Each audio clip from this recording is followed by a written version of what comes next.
Bom dia, amigos queridos. Hoje nós vamos falar sobre a prece. Mas antes, nós vamos fazer uma ligação com a espiritualidade amiga, pedindo a ela que nos oriente e conduza nossas palavras. Eu falar aquilo que todos nós precisamos ouvir. O ouvido mais próximo é o meu. Então, eu serei a pessoa que vou estar mais perto daquilo que estou falando. Rogar a Jesus que derrame a sua luz sobre cada um de nós, os nossos lares. E pedir a Deus, o nosso Pai, que abençoe a nossa jornada, que ela seja de evolução, de crescimento, de luz e muita paz. Que assim seja. Então, eu escolhi a prece porque eu acho que é um recurso que nós estamos precisando e muito no momento. Sem entrar no mérito da questão que está trazendo muito desequilíbrio, né? Para todas as criaturas,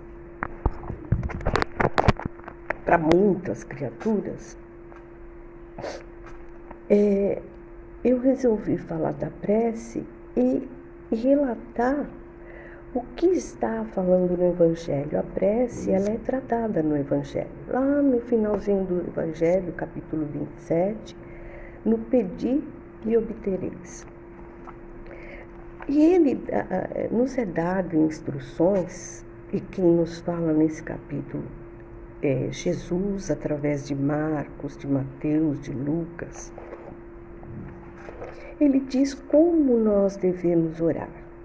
Então, começa dizendo que nós não podemos ser hipócritas, né? Ao orar, que nós temos que ter a simplicidade, o recolhimento. E eu acho muito interessante que o primeiro parágrafo fala que quando nós quisermos orar, nós devemos nos recolher ao nosso quarto e no silêncio do nosso quarto conversarmos com Deus. Ele diz também que nós não podemos ser criaturas afetadas, falar alto, se colocar numa posição de destaque, que nós precisamos ser humildes diante da prece. E ele fala que quando a gente se apresenta a Deus, ele fala para a gente, se tiver alguma coisa contra alguém, contra uma situação, a primeira coisa que nós devemos fazer é pedir perdão e perdoar. Então, essas condições, ele fala que são a base da nossa prece, a qualidade que vai dizer da nossa prece. E aí é interessante a gente falar que nós sabemos que a prece sai do coração, quer dizer, quando alguma coisa te toca, seja de forma boa, seja de forma sofrida, como é o momento agora, seja uma preocupação, você tem que passar pelo crivo da razão, que é a sua mente, né? Para ela poder voltar de forma inteligente ao seu coração. E quem fala isso é André Luiz, né? Quando fores orar, surgiu a vontade no seu coração, o próximo órgão que vai participar disso é a mente, para depois voltar ao coração. E ele diz, aí está a fé raciocinada. Então, além da gente orar, a gente tem que ter um filtro para não sair falando palavras em excesso, para ser claro e objetivo, né? Imagina a confusão que a gente causa não sabendo o que pedir, né? E quanto mais simples nós formos, mais fácil seremos de sermos atendidos. Então, é isso que o Evangelho fala, que nós podemos orar por nós mesmos, pelos outros, pelas situações, pelos vivos, pelos desencarnados, a qualquer hora e a qualquer tempo. Então você vamos dizer, eu, por exemplo, que moro em Santo André e vou ao Samaritano em Rude, né? Eu tenho um trajeto. Então, se alguma coisa acontece nesse trajeto, eu não posso me recolher à intimidade do meu quarto. E aí eu acho muito interessante que eu estava assistindo uma palestra da FEB, e o palestrante estava dizendo o seguinte: onde está o silêncio do seu quarto? Ele falou, está no coração. O teu coração está sempre com você. Você pode a qualquer hora conversar com Deus, estando na rua, passando por uma aflição, vendo uma situação que você não consegue entender e não consegue ajudar. Então eu achei interessante essa colocação, porque para mim ficaria muito difícil voltar para Santo André ou correr para o Samaritano, porque eu estaria no meio do caminho. Então eu posso me recolher ao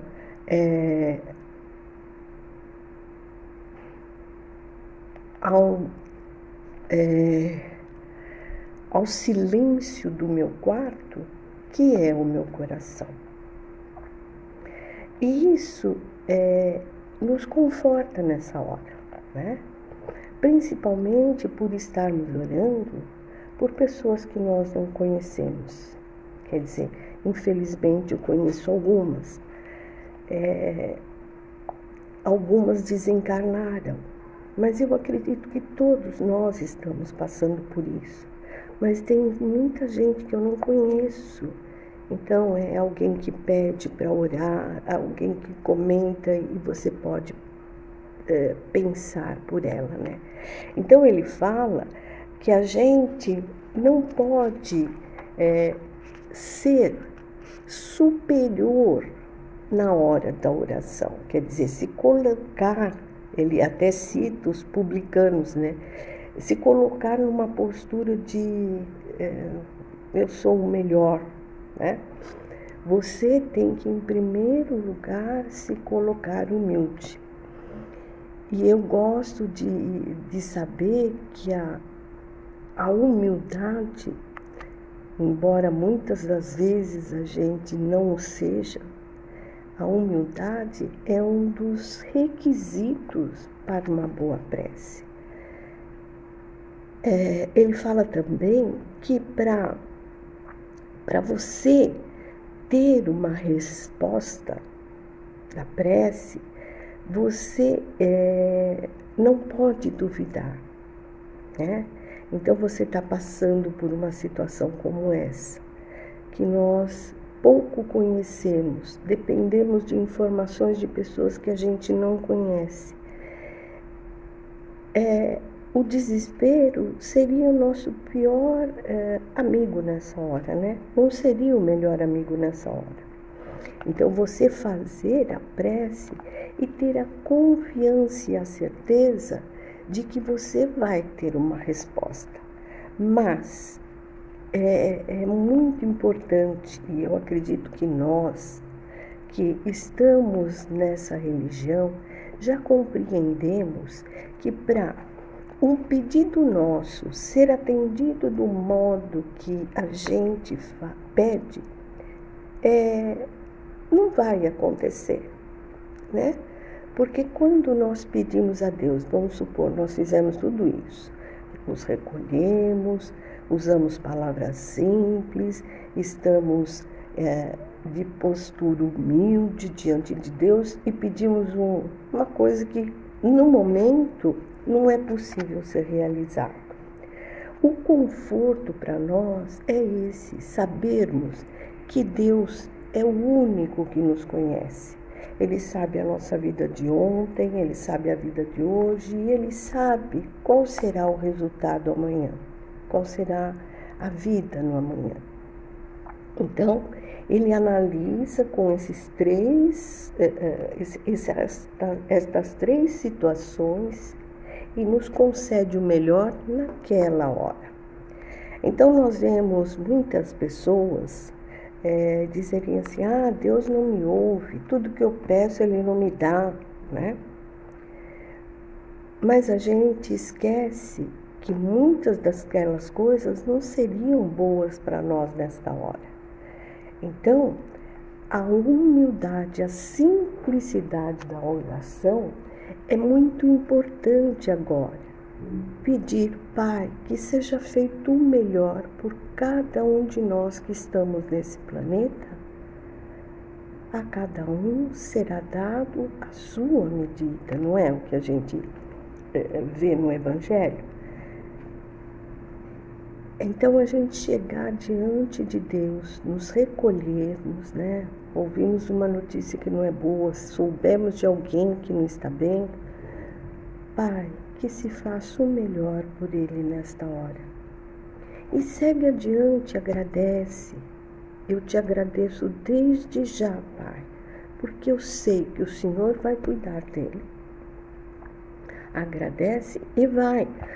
Muitos de nós ficam questionando, né? Mas eu pedi e ele não me deu, ele não me atendeu, né? Isso, essa postura, essa posição, faz você perder muito do valor da sua prece. Jesus fala que não há necessidade de você falar muitas palavras, né? Não há necessidade de orar o dia inteiro. Você tem que orar e agir, né? O agir é o vigiar que fala, né? E as pessoas normalmente oram e cobram, mas não agem, né? E não quer dizer que essa atitude esteja ligada diretamente àquela situação. Quer dizer, eu faço a minha oração, eu acordo, peço proteção, agradeço e começo o meu dia. Eu não fico, acontece, topei no dedo, né? Ou caí, escorreguei. Eu falo, mas eu rezei tanto. Quem sabe se o meu livramento não foi muito maior do que eu imagino? Eu tenho a certeza de que o livramento sempre será maior do que aquilo que a gente sofreu. Lembrar que não existe ninguém, esse vírus pegou o mundo inteiro, né? Não há ninguém que não esteja sofrendo. Se não pegou pela doença, pegou pelo trabalho, pegou pela dificuldade, pegou pelo isolamento. E aí agradecer. Todos estão bem, né? Os seus amigos estão bem, você está bem. Isso é que importa, né? Você poder ter a capacidade de orar. Então, uma outra coisa que a gente tem que fazer, e a gente tem visto nas redes sociais, a oração pelo nosso planeta. E ela fala que nós precisamos cuidar da nossa casa. Deus nos deu um planeta perfeito, água, terra, o ar, né? Tudo de acordo com aquilo que a gente necessitava. E este é o mundo que está determinado para nós vivermos.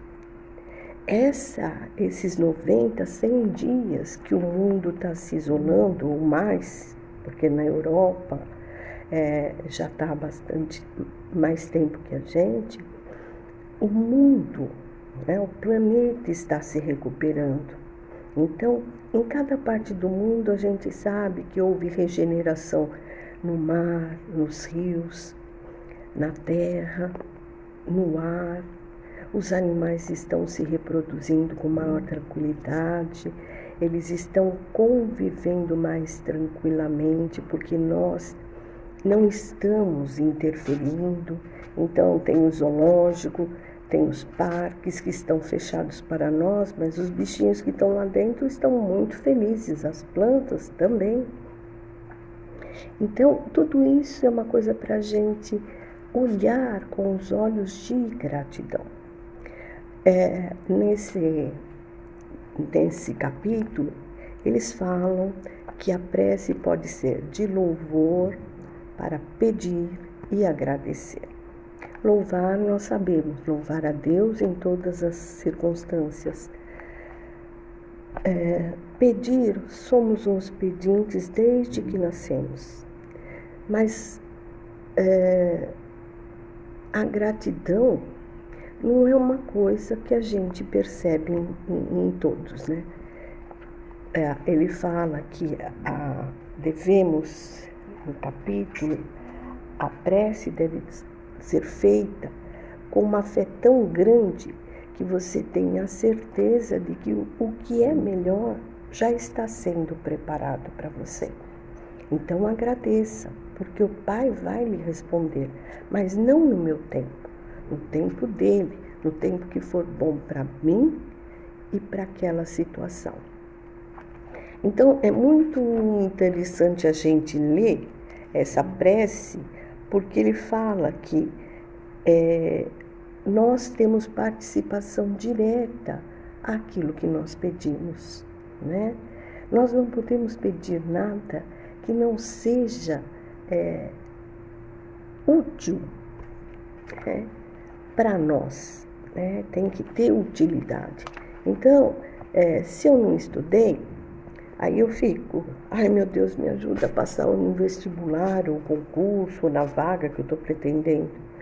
Mas se você não fez a sua parte, muito provavelmente não haverá resposta, uma resposta saudável para aquilo que você está pedindo. Então, nós temos que pedir, fazer a nossa parte e agradecer por tudo que for feito. Esse é o recado que está aqui no Evangelho. Ninguém, em lugar nenhum, fala que não haverá, que orando você não passará por dificuldades, mas elas serão em muito amenizadas. Então, são coisas que a gente tem que ter confiança nessa hora, ter a certeza nessa hora, para saber que as coisas estão difíceis. Sim, elas estão, mas que todos nós que estamos aqui, nós concordamos em passar por isso quando a gente se reencarnou. Só que agora, a gente, esquecendo o comprometido, a gente se desespera. E, nesse instante, ele fala que aquele que tiver paciência, confiança, fé, coragem, vai se sair muito melhor do que aquele que pede, cobra, blasfema, reclama, vira as costas, né? E nessa situação difícil é a hora de você provar que você tem confiança, que, como eles dizem, tudo vai passar. E eu fui procurar uma oração para encerrar essa nossa conversa e achei uma oração chamada Oração Nossa, Chico Xavier, que dispensa apresentação. Então ele fala assim: Senhor, ensina-nos a orar sem esquecer o trabalho, a dar sem olhar a quem, a servir sem perguntar até quando, a sofrer sem magoar seja quem quer que for, a progredir sem perder a simplicidade, a semear o bem sem pensar nos resultados, a desculpar sem condições, a marchar para frente sem contar os obstáculos, pensar sem malícia, a escutar sem corromper os assuntos, a falar sem ferir, a compreender o próximo sem exigir o entendimento, a respeitar os semelhantes sem reclamar consideração, a dar o melhor de nós, além da execução do próprio dever. É muito legal essa frase, né? Sem cobrar qualquer taxa de reconhecimento.